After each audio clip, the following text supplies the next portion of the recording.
I've made a little swatch to demonstrate how to do the horseshoe lace, and I wanted to show you first where it figures into the shawl.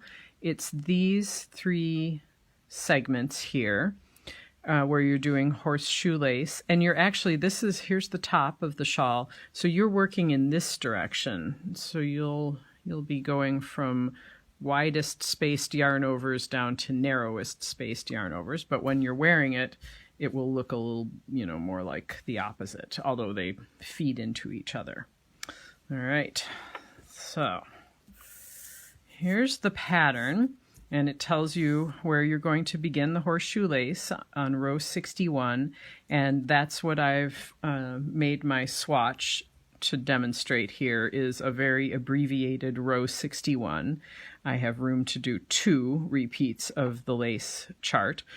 You'll be going back and forth a little bit, at least at first, or at least on this line, from the written pattern to the charted pattern, because there are written instructions that start and end. There's knit 3, yarn over, knit 2, PM, which means place marker, and then it refers you to the chart, tells you that you're going to work row 1 of the horseshoe chart 15 times.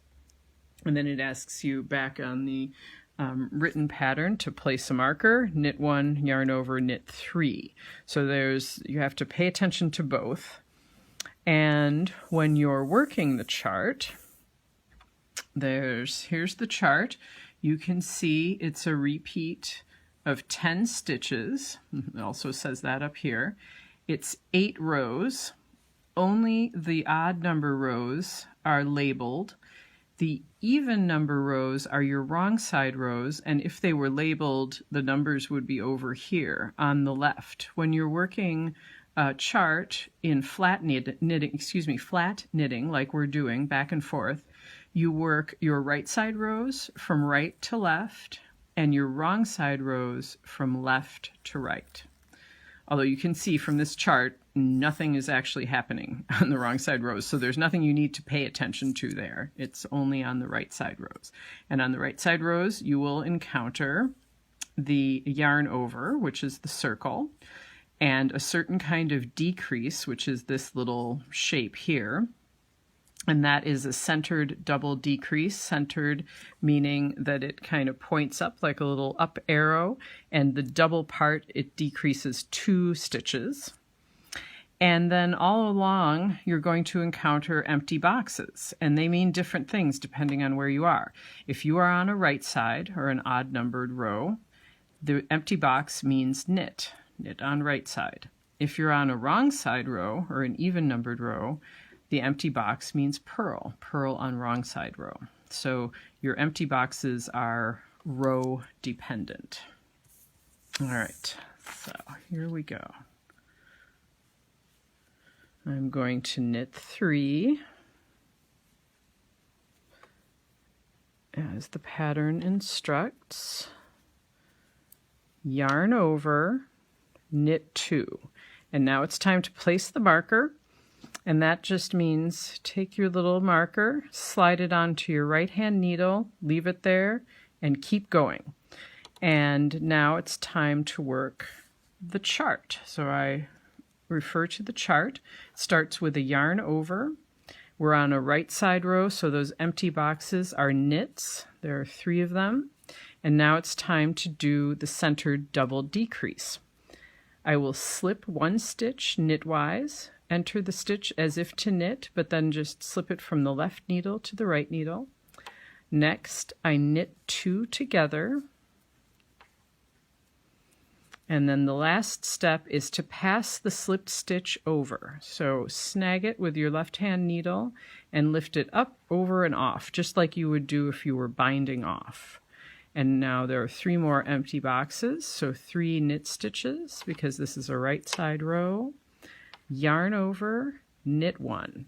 And that's the end of the 10 stitch repeat. So I should have 10 stitches since my marker, 2, 4, 6, 8, 10. Great. And now I'll do that again. I can do it with my right hand.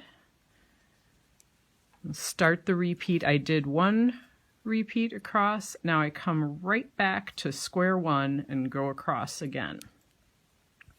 Yarn over, knit 3. And the decrease, which is slip 1 knitwise, knit 2 together, and pass the slipped stitch over. So snag that stitch, lift it up, over, and off. 3 more empty boxes, knit 3, yarn over, knit 1. And that's the end of my repeats for this little swatch. So it's time to place marker, again according to the written instructions. And they have you finish the row by knit 1, yarn over, and there should be only 3 stitches left, and there are, and I'm supposed to knit those 3. And that is the start of the horseshoe lace pattern. And then something you'll notice in the instructions, we asked you to place 2 markers, one at the very beginning of your lace repeats and one at the very end. And in reality, I think you might like to use more than just those 2 markers, because you need to repeat this chart of 10 stitches 15 times. So that's 150 stitches. And if you got all the way to the end and you realized, oh, something's wrong, it could be anywhere to the right of that marker, and that's 150 stitches. So feel free to place a marker after each repeat, which is every 10 stitches, or that might drive you crazy, be too many markers. Maybe do it after every 3 repeats or every 4 repeats. Try something out, see how it works, but the purpose of a marker to keep you on track is that you get to that marker and you realize you're on track, or you're not on track, but then hopefully you don't have too far back to go to figure out where the problem was.